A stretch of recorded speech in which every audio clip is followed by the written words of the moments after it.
মতিঝিলের শাপলা চত্বরে ঘটনায় সাবেক পররাষ্ট্রমন্ত্রী ডাক্তার দীপু মনি, সাংবাদিক মোজাম্মেল বাবু এবং ফারজানা রূপাকে গ্রেফতার দেখানোর জন্য আবেদন করছে প্রসিকিউশন।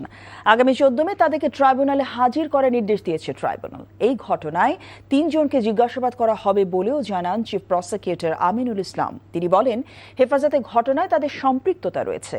2013 সালের 5 মে হেফাজতের সমাবেশে শাপলা চত্বরে সহিংসতা এবং হত্যাকাণ্ডের মামলায় ক্ষমতাচ্যুত প্রধানমন্ত্রী শেখ হাসিনা, তার তৎকালীন মন্ত্রিপরিষদ, পুলিশ, র্যাব সহ সংশ্লিষ্টদের দৃষ্টান্তমূলক শাস্তি চায় হেফাজত ইসলাম।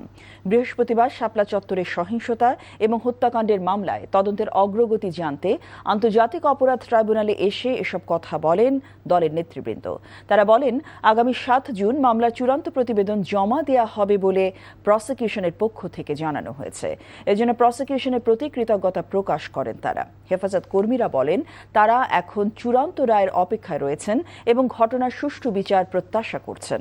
এ সময় তারা অভিযোগ করে বলেন, হাসিনার নেতৃত্বে প্রশাসনের মাধ্যমে নারকীয় হত্যাকাণ্ড সংঘটিত হয়েছিল। এছাড়াও অভিযানের সময় সিটি কর্পোরেশনের গাড়ি ব্যবহার করে নিহতদের মরদেহ গুম করা হয়েছিল।